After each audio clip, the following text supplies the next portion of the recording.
Spurs could welcome three big names back to the matchday squad to face Sunderland in Mohamed Kudus, Rodrigo Bentancur and Matisse Tel. Reports from Italy state it will be a 5-year contract for Roberto De Zerbi at Spurs. This includes a salary worth £12 million per year, signing on fee and an additional bonus if Spurs avoid relegation. A report states that the Tottenham players are already on board with the decision to hand De Zerbi the reins at the Tottenham Hotspur Stadium and are excited to work with the Italian. An ex-Spurs player claims he fell in love with Roberto De Zerbi and that the Italian was the best coach he ever played under. And Jamie O'Hara has raised concerns over whether Roberto De Zerbi is the right man to lead Tottenham out of the crisis. Here are your daily Tottenham news headlines.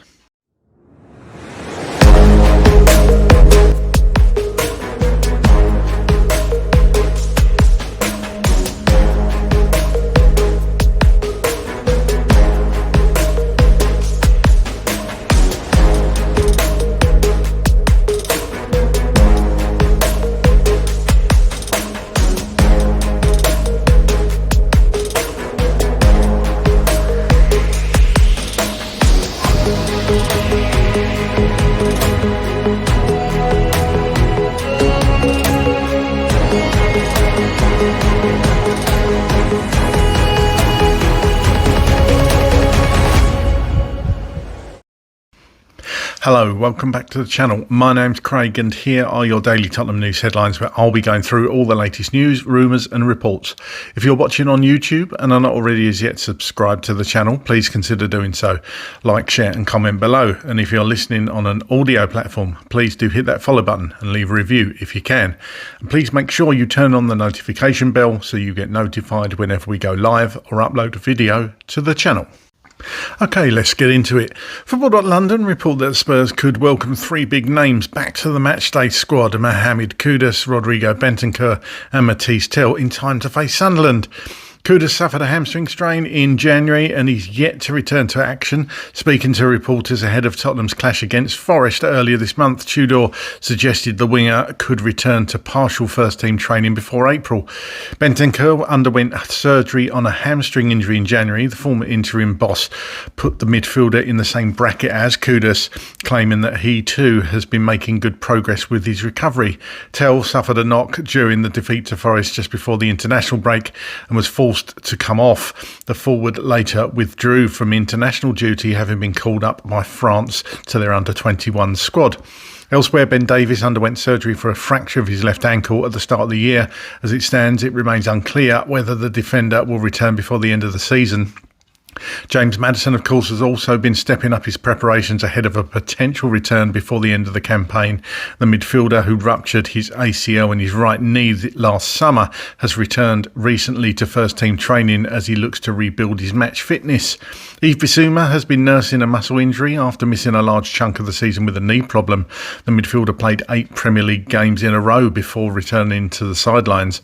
As for Dejan Kulusevski, of course, he remains out with a complicated knee injury, as does Wilson Odobert, who ruptured his ACL in his left knee last month. Sport Witness report that Tuesday's edition of Corriere della Sera in Italy reports a 5-year contract for Roberto De Zerbi at Spurs, which includes a salary worth £12 million a year, signing on fee and an additional bonus if Spurs avoid relegation. They are doing everything to appoint the Italian, who has asked for sporting and financial assurances. The two parties are working on an exit clause that allows De Zerbi to leave in the event of relegation. The report states the feeling is that an agreement is imminent.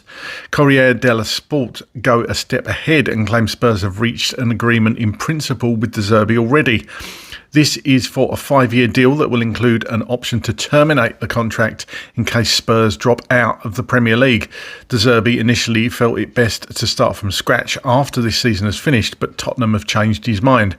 However, Spurs pushed hard to convince him, and the possibility of a release clause would have convinced him. If the move goes through, the former Brighton and Hove Albion manager will return to the Premier League, where his first game in charge of Spurs will be Sunderland away on 12th of April.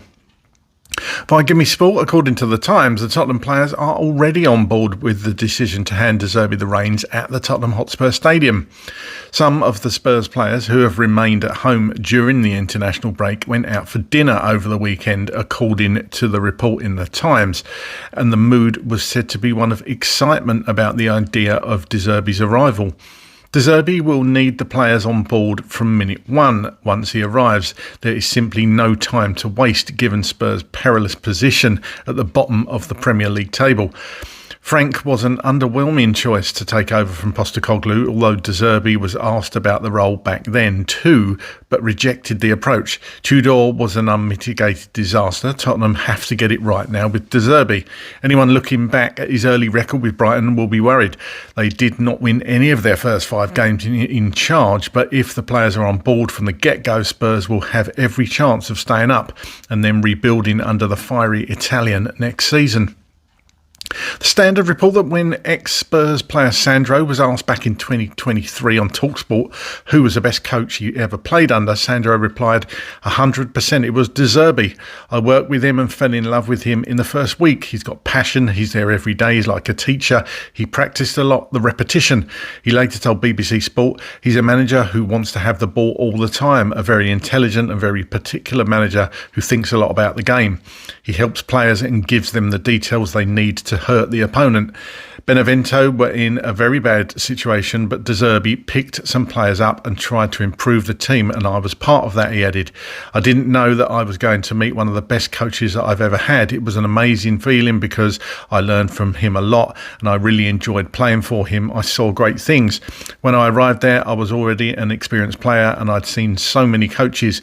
He made me come to games with fire, like, what's he going to teach us today?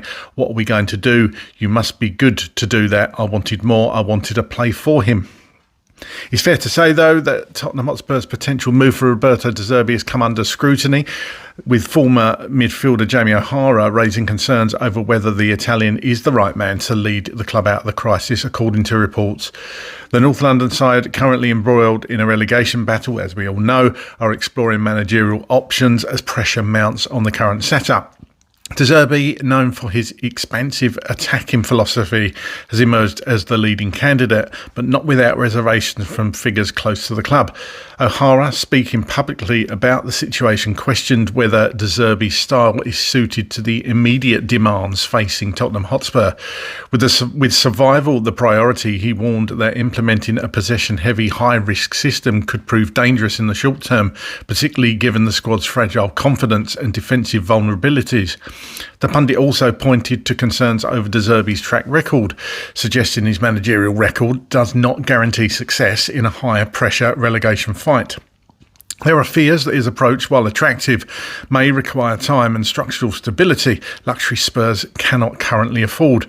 Despite these doubts, O'Hara acknowledged that De Zerbi remains a talented coach with clear tactical identity. However, he stressed that Tottenham must prioritise pragmatism over philosophy, arguing that survival should outweigh long-term stylistic ambitions at this stage of the season. The debate reflects wider uncertainty at the club, where inconsistent performances and poor results have intensified scrutiny on both players and leadership. As Spurs weigh up their next move, the prospect of appointing De Zerbi continues to divide opinion, symbolising the broader dilemma between long-term vision and short-term necessity. Okay, here's my thoughts on all those stories today. Firstly, about the players that are returning. We all probably know this anyway, but this is going to be brilliant news, actually, to get players like Kudus and Bentancur back, certainly, and hopefully Tell will be amongst them, because he's one of the players that's actually been playing reasonably well over the last few weeks under Tudor. But certainly getting Kudus back, that just gives us something a bit different. I'm not saying he's the saviour. I mean, he could be. Let's hope he is. But having that extra option of Kudus, let's be honest, he is a little bit different. He's different to any other player we've got. So fingers crossed Kudus is making good progress during the international break. And he's still got a bit of time now over the next 2 weeks, or just under 2 weeks before we go up to Sunderland for that next important game, of course. So But I expect Kudus to start. No, probably not, but certainly a good option to have on the bench. And Bentancur as well. Do we go back to Bentancur-Paulinho, that midfield pivot that people didn't like? I wonder if De Zerbi, if he's appointed, he's going to go for that. Although Archie Gray, you would argue, and I would argue certainly, that Archie Gray has definitely been one of our better players over the last few weeks, so deserves to keep his place. But let's see what De Zerbi does. If indeed they get this deal over the line, it certainly looks like they're going to get it over the line. And that's what's amazing to me. Obviously, they wanted him before Tudor, but they didn't do it. It's surely got to be financial. It's surely got to be financial. They didn't want to pay the money, and now they're scrapping around and panicking, in my opinion, because they know how much it's going to cost the club to fall out of the Premier League and everything that comes along with it. And it just stinks of total mismanagement. You know, will we ever find out how much money they're going to be offering De Zerbi and how much is in his bonuses and that? I mean, a lot of this is press speculation. The figures I read out, obviously, how do people really know? These are contracts, these are tied down. Things leak, I get that, but whatever it is, whatever the sums are, it's going to be a hell of a lot of money. And if Spurs stay in the Premier League, he's going to get a lovely bonus, isn't he? So, yeah, it will be interesting, but again, total mismanagement for me. Anyway, I've kind of gone a bit off track there. Good to know that the players are excited for the thought of De Zerbi. I'm not sure which players are still there, but you can point towards the likes of the Sandros, the Bentancurs, the Madisons, of course, the Tells. You know, a lot of our players are still injured, so it's going to be them. So are they going to be excited to work under De Zerbi? Sounds like they are, which is really good. And Sandro saying that he absolutely loved De Zerbi when he worked with him before. Sandro is obviously a figure around the club. I've met Sandro myself. I'm sure a lot of you have as well. You can always see him over in the West End walking around. Lovely chap, actually, Sandro. Well, I've always got time for you, and we'll sit down, have a picture with you. And to know that Sandro loved working with De Zerbi, obviously we all remember Sandro as a player. That's really good to hear. So, and that's good. He's got that connection in the club. So if they get De Zerbi over the line, he knows Sandro, and I'm sure he knows a few of our players as well. So that's that really good connection. So that's all good news. Jamie O'Hara saying there are concerns. Look, I've got concerns.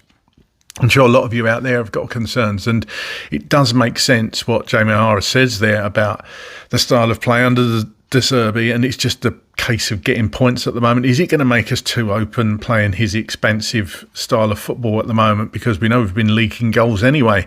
Or is it going to be better to play that expensive style and just go at teams? I think certainly for some teams, yes, but Sunderland have been quite strong at home this season. I think it does. I am fascinated to see how we're going to set up and how we're going to play against the likes of Sunderland. He won't have had much time to work with the players, of course, but this group of players who've worked obviously under Tudor and Frank, very different coaches to Ange Postecoglou. I'd say De Zerbi's style is more akin to Ange Postecoglou anyway, this attacking style, possession-based. So the players are going to enjoy that more, certainly, and that would be good to see, and that surely gives you a bit more confidence if you've got a manager that says go out there and express yourself and gives them that belief. I think that's the main thing, giving the players belief that they can do a job and they can get themselves out of this mess they've got themselves into. Look, brought on, we know, by the board and the people in charge. They should have got rid of Thomas Frank earlier. We all know that. I won't go over that again, but we all know that. That's where the rot started after that first North London derby, in my opinion. And so many things have gone wrong this season. So many things have been mismanaged. There's been so many bad decisions and roads not taken, if you like, certainly in the transfer window. Absolutely disgusting transfer window when the manager absolutely needed help and it just wasn't given. Dear, come on Spurs. Right now, we are not in the FA Cup this weekend, of course, because we went out of that. So no game this weekend coming. It will all be about the appointment of the manager, no doubt. We'll have, what will that be, 11 days if he comes in almost imminently to work with these players before the Sunderland trip. So there'll be a lot of news and reports before then from us on the channel. Hopefully we'll get the announcement of the manager over the next 24 hours. I certainly hope so. And let's see where we go with that. What a time to be a Tottenham fan. What a time to be alive, eh? Get down in the comments, let me know your thoughts on all those stories today. And as always, come on you Spurs.